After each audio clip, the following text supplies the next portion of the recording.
What's going on, guys? This is Tower number 9, and I am playing Boba Fett with the Energy Conversion Lab here, playing against Paul, who is using a Luke Skywalker deck with and he is using the 30 HP base. This is actually the new one, um, and potentially a kind of a little counterplay maneuver there to help deal with aggro decks, and I believe this is actually a league match.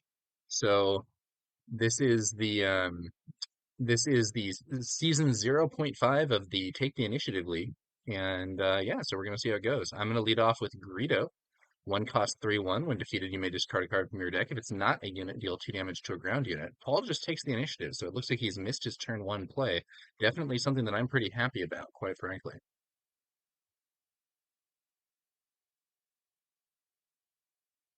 Thinking about our resourcing here. So my situation is I probably want to play this Seventh Fleet Defender this turn. I end up resourcing the No Good to Me Dead. My hope is to have a better counter by the time that Luke shows up, but I know that's a little risky. However, I can get a surprise strike with Luke, for instance, or a surprise strike with Boba, or some other card that's going to allow me to do a lot of damage. Could be pretty favorable. My opponent plays Yoda this turn, and I play the Seventh Fleet Defender. Greedo swings in for 3 damage to my opponent's base. We're on 4 resources this turn. This is an interesting scenario because I have this copy of Traitorous. So Traitorous is a really good card here because if my opponent goes for buffs on Yoda, especially the Jedi Lightsaber, which is a really powerful card, next turn I'm going to be able to use this copy of Traitorous to actually take control of my opponent's Yoda and create like a big reversal in the situation. Additionally, I have a shoot first that would allow Greedo to take out Yoda on his own. However, I don't really have an appropriate play otherwise, unfortunately. Uh, Yoda takes out Greedo, healing the base for 2, and I miss the top deck to defeat Yoda. I just have my defender swing in for 3. And unfortunately, I don't really have a play this turn now. I could have used the shoot first for 1 more damage to base, but it doesn't seem like good use of that card. Luckily for me, though, my opponent does put the Jedi Lightsaber on Yoda, so that is, even though I don't get even to play a card this turn, it does mean that next turn that Traitorous can potentially be a huge reversal. So I'm very happy to see that. And I've drawn a surprise strike. So the surprise strike would potentially be a counter to Luke next turn. I can surprise strike with Luke with Boba and take him out. So overall, I'm feeling very good about my hand right now. And we're going to lead off by using that Traitors. So Traitors is a 5 cost upgrade. When this upgrade becomes attached to a unit that you do not own, take control of that unit. And when Traitors leaves play, the unit goes back to its owner's control. So I take control of my opponent's buffed Yoda, and he immediately plays a takedown. Now I think we actually forget to do this, but I believe that takedown should cause me to draw a card from Yoda's ability. So that play was even better than we actually played it as. But I think we may have forgotten that here. However, still a good turn for me because my opponent had to spend their whole turn dealing with a unit that at the start of the turn was theirs. So definitely very favorable exchange for me. Boba hits the field and does some more damage as well as my defender, and I have that surprise strike waiting in the wings to deal with Luke. My opponent brings out Obi-Wan Kenobi, however. So in this scenario, I really want to eliminate Obi-Wan before Luke deploys. So what I do is I actually go for a overwhelming barrage with Boba. This deals 6 damage to Obi-Wan and clears him, and that means that Obi-Wan's ability to give experience is wasted. It would potentially also be a card draw. My opponent is passing to prevent me from attacking his Luke, but I'm going to just go ahead and do major damage to the base. And then he deploys Luke after Boba has swung. I'm going to take the initiative. To be fair, this play of delaying Luke prevented me from actually defeating Luke with the shoot first that I have in hand. However, I now have that surprise strike that I can potentially use to get Luke off the field, or I could honestly just use it to do even more damage to my opponent's base. This game has been going in a very favorable direction, and it's looking like a strong start for me. I end up deciding to just swing Boba into the base rather than going for Luke. And then if my opponent doesn't kill my defender, which is difficult to do, I can then surprise strike for the win. So he plays a forced throw targeting me. I decide to get rid of the shoot first that I have in hand. Um, so forced throw, target player, you choose a player to discard a card, and then you deal damage to a unit equal to the cost of that card if you have a force unit in play. So my opponent chose me. I chose a cheap event. It knocks the shield off the defender, and then the surprise strike closes the game. Surprise strike is an event that is just attack with a unit. That unit gets +3 power for this attack. Very powerful card, allows me to get that extra damage through, and we have a pretty clean win. Ultimately, only taking 4 damage on my base and quickly closing that game out. I felt like Traitorous was the big play there. You know, my opponent missed the first turn play, which was disadvantageous, but had that buffed Yoda in play in the ground arena, which could potentially be a huge obstacle. And Traitorous really turned things around, giving me the the huge reversal of not only removing my opponent's powerful Yoda, but also getting mine in play. Despite that, I'm actually sideboarding it out. And you might think, oh, that's crazy. You know, that card just won the game. Why would you sideboard out the card that just won the game? Well, the answer is I think that my opponent is extremely likely I think my opponent is extremely likely going to be sideboarding in Disabling Fang Fighter. And that is a card that is a great counter to Traitorous because if Traitorous is removed, the unit that has that debuff gets goes back to its owner's control. So because I think my opponent now has a strong counter to Traitorous incorporated into the build, I'm removing the Traitorous to kind of be one step ahead, and I'm actually bringing in some later game cards. So I've added a third copy of Waylay, which I'm going to use against buffed units instead of Traitorous. Still a very effective thing. I've actually incorporated 2 copies of Relentless as a powerful late game unit, and I have brought in Resupply, which I have as a sideboard card in this build, in order to give me more ability to get to that late game. My opponent leads off with a Green Squadron A-Wing, 2-cost 1/3 space unit with Raid 2. I'm going to play Greedo, the same unit that I opened with in the previous game. I have that Waylay in hand now, so I can potentially use that if my opponent goes for like a Wing Leader play. And if he doesn't attack with the A-Wing, I can exhaust it with the Cartel Spacer. He brings out a restored Arc 170 before attacking with the A-Wing. This is a bit of a mistake. It allows me to use my Cartel Spacer and exhaust that A-Wing before it gets a chance to attack.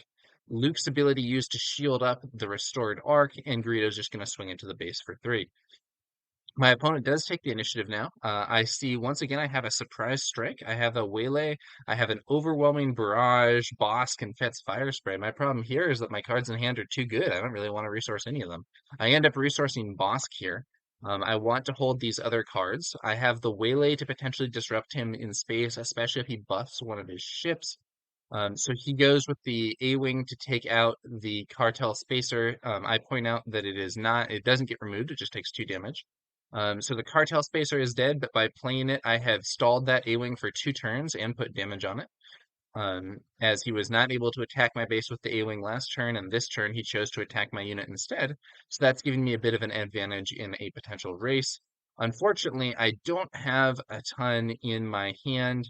Um, that I can actually play. It's a reactive hand, it's not a proactive hand, so I don't have like a strong unit to be played here. Um, I think I actually take the initiative, and Paul responds by playing 2 more small ships.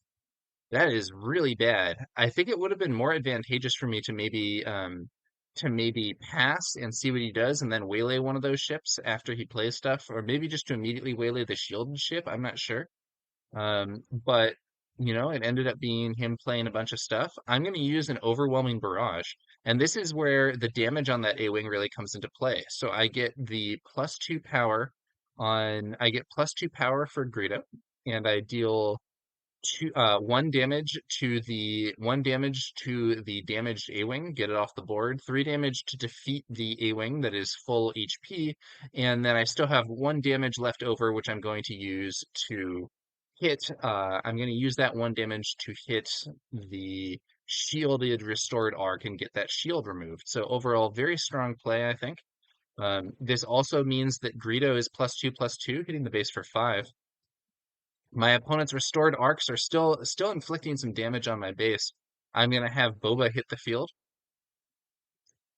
My opponent takes the initiative. I'm going to swing on in with Boba for 4 damage to the base, and he also readies two resources. And I'm then going to use those resources to play the waylay and just send one of the restored arcs back to hand, set my opponent's board back further. My opponent didn't have a play this turn, which is really favorable for me. And we're going to see what happens as we move into turn 5 here. So once again, so I do have the Surprise Strike available. I drew a second copy but resourced it here. So Surprise Strike gives me a potential answer to Luke. If Luke deploys, I can Surprise Strike him with Boba and remove him immediately. I also have Fet's Fire Spray, really strong unit I can bring in. So my opponent brings out Obi-Wan. I want to remove Obi-Wan before he can deploy Luke, because if my opponent deploys Luke, um, he can give +2/+2 to Luke with Obi-Wan's when defeated ability, and then that will additionally give him the ability to draw a card because he'll have buffed a Force unit. So I use the Surprise Strike to clear Obi-Wan.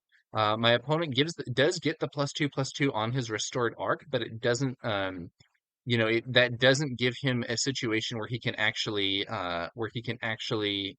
get the card draw, since restored arc's not a Force unit.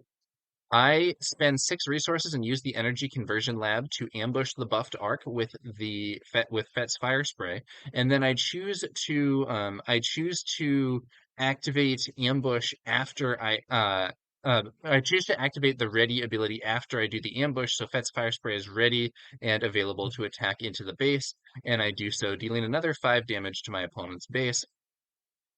So at this point, my opponent has 14 HP left on base, and I have 15. My opponent also doesn't have a unit for Luke to shield, and he actually ends up taking the initiative rather than attacking with Luke. I am fine with that. I'll have Greedo swing into the base for 4. I'm not sure why my opponent took the initiative here. I think it would have been stronger to use Luke either to defeat Greedo, thus preventing me from doing a attack into the base for 3 damage, or to use Luke to defeat Boba so I wouldn't have access to him next turn. I do think on the with this play, my opponent does get to attack with Luke early on this turn and doesn't have any damage on him, but I'm not sure that was the most optimal way to play it. So Paul then spends 5 resources for a vanquish, defeating my Fet's Fire Spray. I guess he saw that as the higher priority threat.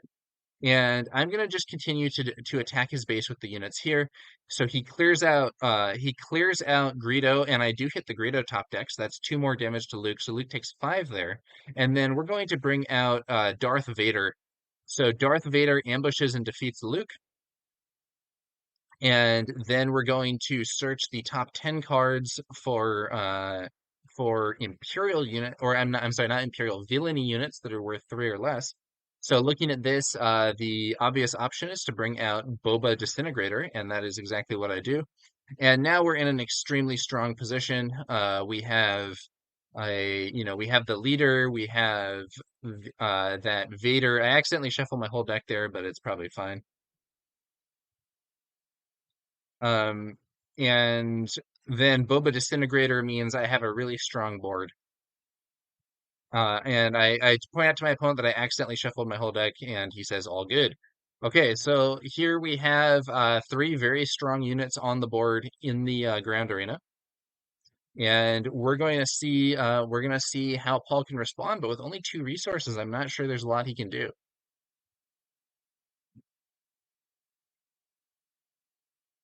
Ends up taking the initiative there. And for my part, I think there's a good chance I can just close the game this turn. I have a waylay, so even if he plays another Obi-Wan or something, I can just send it back to hand, and I have a lot of damage on the board. However, he has a huge play here with a Redemption Medical Frigate. So Redemption is a really unusual unit. It is a 6/9 8 costs Sentinel. And when played, you can heal up to 8 damage to other units or to your base, and then deal that to Redemption instead. So the Redemption heals 8 damage to base and becomes a 6/1 Sentinel in space. I play the Defender. Opponent takes the initiative, and I'm going to go ahead and swing into the base, doing more damage than was just healed in the ground arena here. Um, And with that defender poised to eliminate my opponent's, the defender is poised to eliminate my opponent's redemption medical frigate and stay on the board thanks to its shield, allowing it to survive the hit. So I am feeling very good about the situation. Now I could have used Waylay to remove the medical frigate, but he could replay it and heal again. I like this approach better. I am in a very strong spot, and Paul concedes the game, so that's going to be a win for that is going to be a win again for my Boba Green against this red Luke build.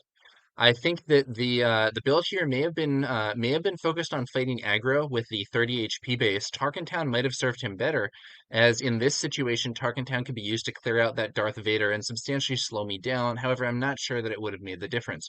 One thing that I will say about this scenario also is that the my opponent actually had a really good start this game with the swarm of fighters in space, but my cartel spacer was able to really slow him down. And additionally, the cartel spacer was able to really slow him down by exhausting that A-wing on the first turn, and then him having to use the A-wing to clear it out, and then that's more damage not done to my base, and it also softened up the A-wing so that I could get a 2-for-1 with that overwhelming barrage. So, ultimately, I do think he would have been, it might have been better if he had just focused on attacking the base, especially with I'm not sure, but I think especially on that first turn, it would have been better to attack with the A-wing rather than to play a restored arc. Sorry, I got the hiccups a bit here. So, so we are going to play a third game here just for fun, and I'll commentate that one too. But the wins in the first two did get me the overall win in this league match. My opponent leads off with Sabine Wren. I'm going to play a Cartel Spacer, and the reason for that is that Greedo is actually hard countered by Sabine Wren. Well, not hard countered. Sabine Wren can attack into Greedo and kill him without him getting a chance to do normal retaliation damage. If you hit the top deck, you can still do 2 damage to her, but that was not in the cards for this game. Or I thought it was a better idea just to go with the cartel spacer and avoid that potential damage. Now my opponent plays a Jedi lightsaber on Sabine. That is just a +3/+3, not getting the extra stats, but it is a position that allows him to do more damage. Sabine can now swing in for 6 total. I take the initiative here.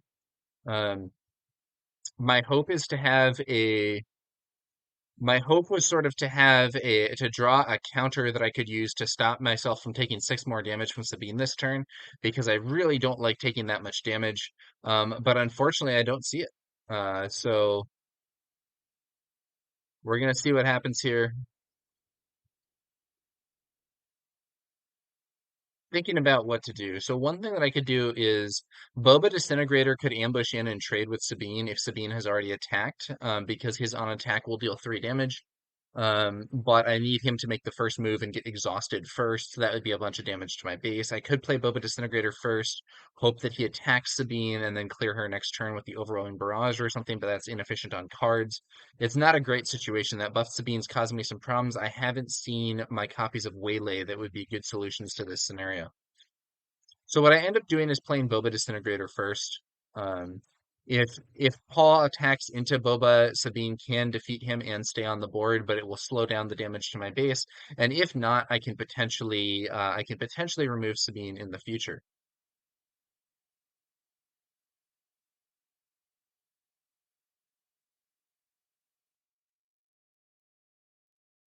I was really hoping for a better counter to this buff Sabine this turn, but unfortunately for me, I didn't see it. Paul brings out Yoda. I swing into the base for 3 damage. He shields Yoda. I'm going to swing into the base for 2 more damage with my Cartel Spacer. I want the initiative, but I think it's very unlikely that my opponent will not make an attack with his buffed Sabine. So that's giving me a little bit of it's giving me a little bit of room. And he is not going to go for Boba. He's going to keep up the attack on my base. No good to me dead and waylay here, so I do see some counters.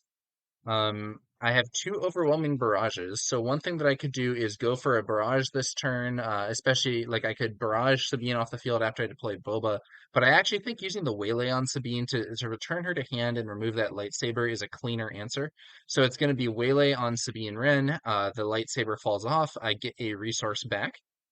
And if I can attack with Boba now, I'll get two more resources back, which will allow me to play the overwhelming barrage this turn as well.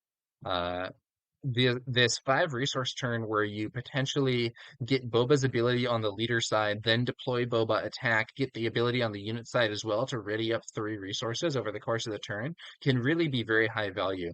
And we're going to see whether or not it's enough to kind of turn things around in this game, which I think had an unfortunate start for me. But I have stopped Sabine now, and we're going to see if I can do more. My opponent replays the Sabine that I had removed from the game, I believe. But then actually thinks better of it maybe and ends up going for a takedown to remove my Boba Disintegrator. Well, okay. I could use No Good to Me Dead on my opponent's Yoda here, but I think I'm saving it to deal with Luke.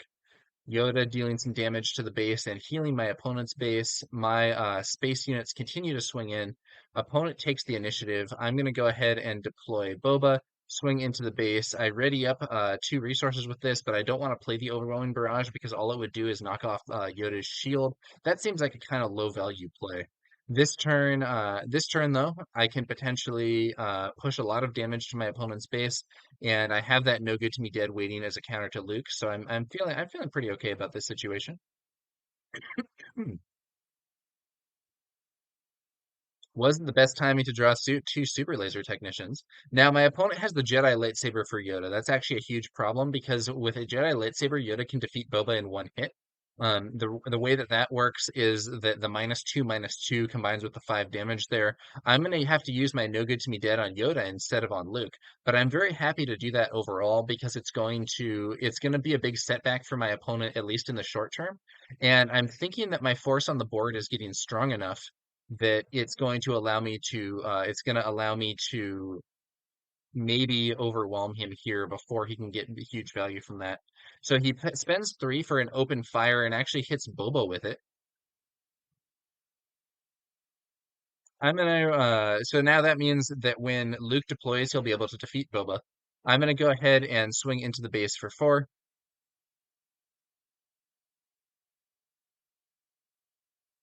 My opponent actually takes the initiative here. This is a very strange play to me. I don't know why he didn't deploy Luke.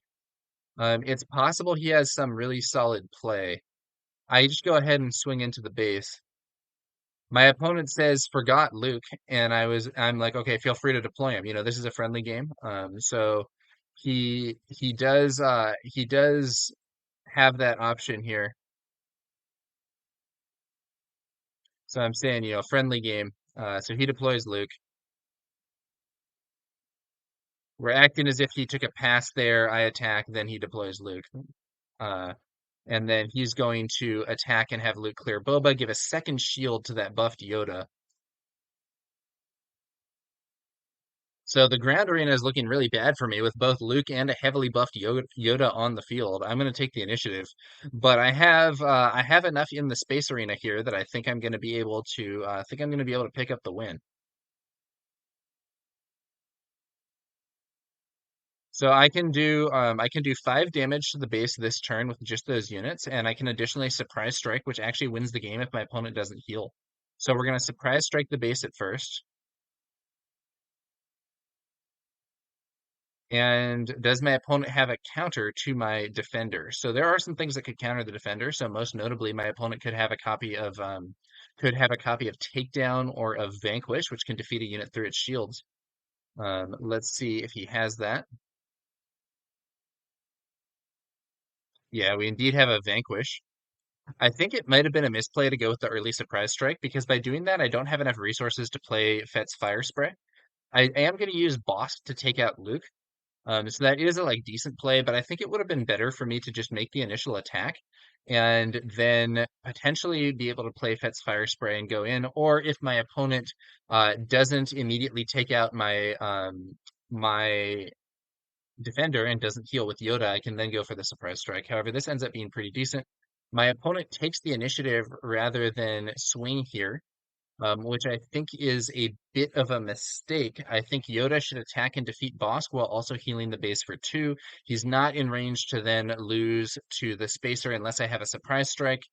And if I do have a surprise strike, he would lose the game here anyway. So I think he lost substantial value by taking the initiative too early there. I'm going to swing in for 2. Base has 3 HP remaining. He brings in a regional governor and actually names Fett's Fire Spray. So that throws a bit of a wrench in my plan. Regional Governor naming Fett's Fire Spray that's exactly the unit I had hoped to play to close out the game this turn. So in response to that, I'm just going to take the initiative. Now, if I can draw a shoot first or another surprise strike, I will be able to close things out with this spacer. But my opponent has a vanquish as well to get that off the board.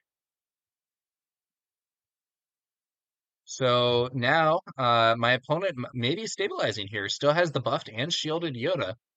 And the unit I most want to play, Fett's Fire Spray, is blocked by his regional governor. However, I do have a potential answer. I'm going to bring out Relentless, a super heavy unit, kind of my end game unit here. It is a very powerful Star Destroyer, and additionally, it blanks the first event an opponent would play each turn. He, however, brings out the Redemption Medical Frigate and goes for a big heal, getting him out of that danger zone.